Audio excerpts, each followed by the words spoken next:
You're live, but I'm feeling dead. This is the aaronzero show with another edition of today's noise. And all the noise you definitely don't want to hear. And what do you have in the world news? Well, the Iran USA talks apparently are going to continue, and they're going to continue in the city of Islamabad, country of Pakistan, which is the new favorite of Mr. Trump and Mr. Vance. They're bosom buddies, and I digress here. Apparently, Pakistan is very keen to help Mr. Trump in his crypto ventures, so which is a whole bunch of scamola going in another direction. So apparently, the chalk stocks are scheduled for June 11th in Islamabad, and are going to focus on the nuclear enrichment, etc., and the Hormuz Strait, which is supposed to be open. Now, there are two viewpoints, two narratives running on that. The Americans say should be free and easy, and the Iranians say not so fast.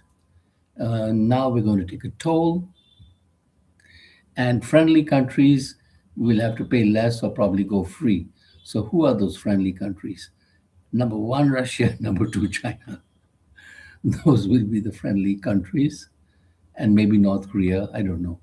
So, all result of Mr. Trump's bungled and botched war on Iran to free them or whatever he thought. Total bungle.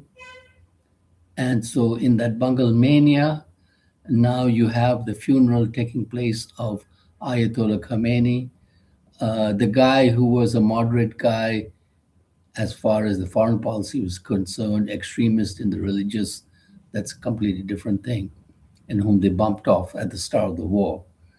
And a guy who didn't want the nuclear weapons, and now you have a regime there that may get a nuclear weapon or try to get one. So that's the change in the game plan there. And so you have changed the outlook of Iran, which was earlier a quiet country living up to the sanctions and whatever, and the Strait of Hormuz was free and easy. Shipping was going through, the oil was going through, and the world was carrying on. And now the whole game plan has changed. Maybe this is the way God wanted it. Maybe God said it's time for you to start EVs, and in the face of global warming, etc. And Americans, of course, are using the maximum air conditioning, which gives a lot of global warming to the whole world. And so they have been told that they don't care anyway. And Europe is going through a crisis and rapidly trying to buy air conditioners, etc. That is what's on the climate scenario there. And in other news, Ukraine is successfully targeting Crimea, the part of Ukraine that was occupied by Russia in 2014. So they have managed to strike at some of their refineries and power lines. The other day, they did a drone strike on the St. Petersburg area and successfully hit an oil refinery. And they want to stop Mr. Putin's money spigot from the oil revenues. And that's what they feel. If they close the oil revenues, then he's got nowhere to hide. And at the same time, Mr. Putin has spoken to Mr. Trump, and Zelensky has spoken to Mr. Trump, both, of course, congratulating Mr. Trump on the 250th birthday of USA. And while you have the 250th birthday, you have white extremists who are marching in one of the cities in America and saying, reclaim USA. And I thought that thing was a thing of the past, but apparently still very much alive. People waving Confederate flags and US flags.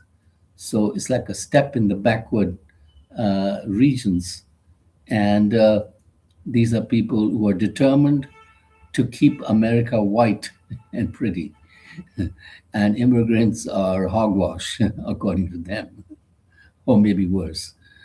So that is the state of affairs just now. And uh, we have the World Cup soccer matches going on. And just now, Norway has defeated the kings of football, that is Brazil. Brazil has had an extreme shock, and I believe it's their first defeat in 36 years or something like that. But the match that stands out for me is the match of Cabo Verde against Argentina. Cabo Verde is a tiny island of 500,000 people, no professional footballers, etc. And they almost drew the match with the number two team in the world, Argentina. Argentina beat them by one goal. It was 3-2. I think it's quite amazing that a tiny little country stood up to the world's superpower of football, so to speak. And it is quite amazing because the players in the Argentine team are all professionals and they're playing for the various European clubs. And that is not the case with Cabo Verde. And of course, one of the heroes of the Cabo Verde is Vorzino, the Cabo Verde goalkeeper who saved many a possible goal by his dramatic saves, and he's 40 years old. So it ain't over till the fat lady sings or whatever.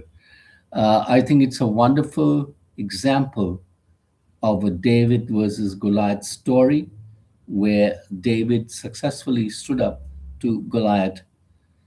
And you could say the same thing of Ukraine, where Ukraine is the David standing up to the Goliath that is the Russia. And they are in the fifth year of war. And Russia claims that they have broken through the Ukraine defenses and have occupied the city of Constantina, which is in the Donetsk region.